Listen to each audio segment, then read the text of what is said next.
Siguiendo con el tema de óptica geométrica y con la ley de Snell y con los rayos incidentes, reflejados y transmitidos, vamos a ver un caso especial que no tiene mucha dificultad, pero como tiene una aplicación, digamos, industrial, podría llamarse, muy común en la vida diaria, lo vamos a ver, que es la lámina de caras paralelas.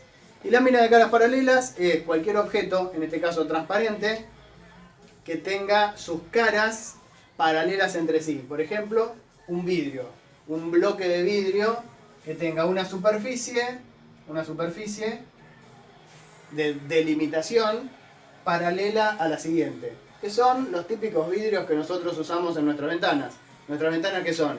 Es un vidrio que tiene ambas caras paralelas. Bueno, ahora vamos a ver por qué es importante que para que la calidad de ese vidrio sea buena, esas caras tienen que ser lo más paralelas posibles. Entonces, ¿qué pasa si yo tengo un rayo de luz, un haz luminoso, que viene por el aire, entra al vidrio, a este vidrio que tiene caras paralelas, atraviesa el vidrio y vuelve a salir al aire?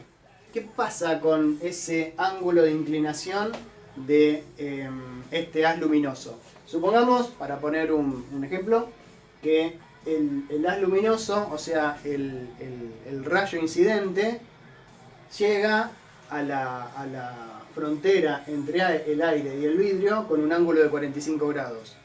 ¿Cuál es el ángulo transmitido? ¿No es cierto? Lo que va a pasar, nosotros sabemos.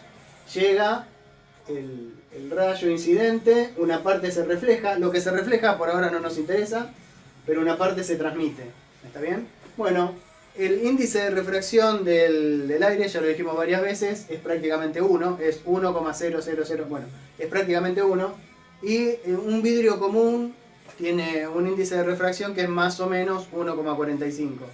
Hay algunos que tienen un poco más, que son los vidrios que se usan, por ejemplo, para hacer anteojos, pero alrededor de 1,45 es el índice de refracción del vidrio transparente que se usa para hacer ventanas o para hacer las aplicaciones industriales más comunes.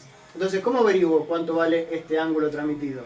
Y bueno, si tengo el ángulo incidente, tengo el índice de refracción del aire y tengo el índice de refracción del vidrio, puedo usar la ley de Snell.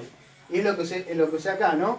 Digo, 1, que es el índice de refracción del aire, por el seno de 45, 1 por el seno de 45 grados, tiene que ser igual a 1,45 por el seno del ángulo transmitido. 1,45 por el seno del ángulo transmitido. Bueno, seno de 45 es 0,7071, es un número más o menos común para los que nos ocupamos de funciones trigonométricas seguido. Entonces 1 por el seno de 45 es 0,7071 y este 1,45 que estaba multiplicando pasa dividiendo. O sea que el seno del ángulo que estoy buscando es 0,7071 dividido 1,45. Lo que ya habíamos dicho anteriormente era que, bueno, así como que lo que está multiplicando pasa dividiendo, cuando tengo el seno de algo y quiero pasar esta función seno del otro lado, pasa como la función inversa del seno, ¿no? En la calculadora tengo que apretar la tecla Shift, seno, y me aparece seno a la menos 1. Entonces me queda el seno a la menos 1 de este número, el seno a la menos 1 de este número, y el seno a la menos 1, o sea, la función inversa del seno, de 0,7071 dividido 1,45, es 29,1866 grados. O sea, 29,1866 grados. ¿Por qué pongo 4 decimales? Ahora lo vamos a ver. Entonces, ya sé que este ángulo de acá es 28,1866 grados, ¿no? Entonces, fíjense, este es un triángulo rectángulo, ¿no? O sea, este rectángulo imaginario, recordemos que lo que está en línea de trazos es imaginario, no es una línea que yo me trazo imaginariamente para poder medir los ángulos. Este rectángulo que está acá, que está definido por ¿qué? Está definido por el punto en el que golpeó, el punto al cual llegó el haz incidente. A partir de ahí una parte se reflejó, que no nos interesa, una parte se transmitió, atravesó todo el vidrio y llegó a la otra cara, a la cara que era paralela a la inicial. En esta cara, por supuesto, una parte se refleja, que no me interesa, y otra parte se transmite, que es lo que estoy buscando. ¿Está bien? Entonces, en este punto que vuelve a pegar la luz, es donde vuelvo a hacer una línea de trazo perpendicular a la cara. Entonces, acá se forma un rectángulo imaginario. Como esto es un triángulo superior y un triángulo inferior, fíjense que es un triángulo rectángulo. Por lo tanto, si este ángulo es 29,18, este ángulo de acá también tiene que ser 29,1866 grados. ¿Está bien? ¿Por qué? Porque bueno, este ángulo más este ángulo tendrían que ser 90. ¿Está bien? Por lo tanto, este ángulo de acá, este ángulo de acá es 90 grados menos 29,1866. Este ángulo que lo podríamos llamar beta. ¿Está bien? Y por otro lado, beta más este ángulo de acá tiene que ser 90. Por lo tanto, este ángulo de acá y este ángulo de acá tienen que ser el mismo ángulo. ¿Está bien? Perfecto. Entonces, lo que me gustaría saber, a partir de que este ángulo es 29,1866, ¿cuánto vale el ángulo este final, que es el ángulo con el que sale la luz que originalmente venía por el aire? Venía la luz por el aire con un ángulo de inclinación respecto de la perpendicular de 45 grados. Se introduce en el vidrio con un ángulo que vimos que es 29,1866. Como esto es 29,1866, este ángulo también es 29,1866. Y después sale otra vez al aire. ¿Cuánto es este ángulo final? Bueno, si conocemos este ángulo, esto lo borro porque me molesta, si conocemos este ángulo, el índice de refracción del vidrio, el índice de refracción del aire, podemos calcular cuánto vale el ángulo final de salida. ¿Cómo lo hacemos? Aplicamos otra vez la ley de Snell. Al principio hemos aplicado la ley de Snell entre el aire y el vidrio. Y ahora vamos a aplicar la ley de Snell entre el vidrio y el aire. O sea que tenemos que hacer el producto de 1,45 por el seno de 29,1866, 1,45 por el seno de 28,1866, tiene que ser igual a 1 por el seno del ángulo que estoy buscando. O sea, 1 por el seno del ángulo que estoy buscando. El seno de 29,1866 por 1,45 da 0,7041. O sea que me da que el seno del ángulo que estoy buscando es 0,7071. Es un número que ya no sonaba de antes, ¿no? Porque cuando el seno pasa para el otro lado, el seno a la menos 1 de 0,7071 es 45 grados.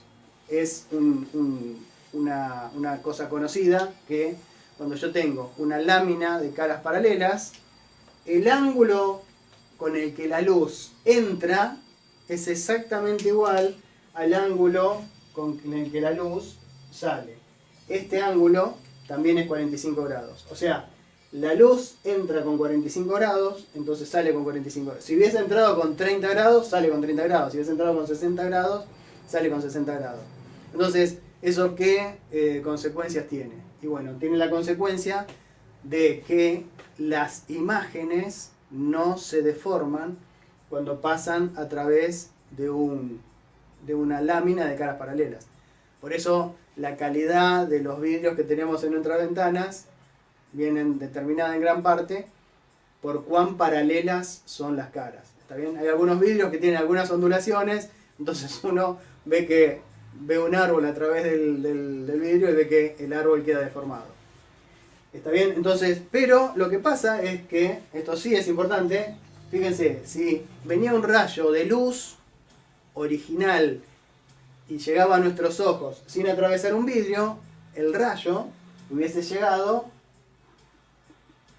de esta manera. ¿Está bien? En esta dirección. Ahora yo le pongo un vidrio y en lugar de llegar el rayo por acá, llega por acá. Entonces, lo que pasa cuando tengo un vidrio, una lámina de caras paralelas, la imagen no se deforma, pero se traslada. ¿Está bien? Yo voy a ver si tenía estaba mirando un árbol a cierta distancia y le pongo ahora un vidrio, voy a seguir viendo un vidrio de una lámina de caras paralelas de buena calidad, voy a seguir viendo exactamente ese mismo árbol. Pero si lo estaba mirando en una dirección, lo voy a ver un poco trasladado. ¿Está bien? Por supuesto, en los vidrios comunes de nuestras casas, que pueden ser de 7 milímetros o tal vez un poco más, las cosas se trasladan muy poquito. Entonces, para nosotros es prácticamente imperceptible el efecto que tienen. Vemos un auto con vidrio o un auto sin vidrio y prácticamente no se trasladó nada. Pero hay lugares, por ejemplo, algunos acuarios donde hay vidrios que son realmente grandes y ese efecto se aprecia mucho. Entonces, en las láminas de caras paralelas, el ángulo de entrada es igual al ángulo de salida si el material a la entrada es igual al material de la salida. Es decir, si tengo aire y aire, el ángulo de entrada y de salida va a ser el mismo. Si tengo aceite y aceite, va a ser lo mismo. No pasaría lo mismo si tuviese aire y de este lado algún otro medio transparente que no sea del mismo índice de refracción. ¿Está? Otra cosa que pasa siempre es que, fíjense, cuando paso de un medio que tiene un índice de refracción menor a un índice de refracción mayor, lo que pasa con el ángulo es que se achica. Cuando paso del aire al vidrio, en este caso al vidrio de 1,45, el ángulo pasa de 45 a 29,6. Cuando paso de un índice de refracción menor a un índice de refracción mayor, el ángulo se achica. Era 45, pasó a ser 29,18. Y cuando estoy en el caso contrario, es decir, cuando paso de un índice de refracción mayor a un índice de refracción menor, el ángulo se agranda. Es decir, paso de 29,18 otra vez a 45. Este fenómeno de que cuando estoy en un índice de refracción mayor y paso a un índice de refracción menor, el ángulo se agranda, tiene una aplicación tecnológica fundamental que tiene que ver con las comunicaciones, sobre todo con las comunicaciones entre computadoras, es decir, con la red de datos que hace que tengamos internet. Pero bueno, lo vemos la próxima eso.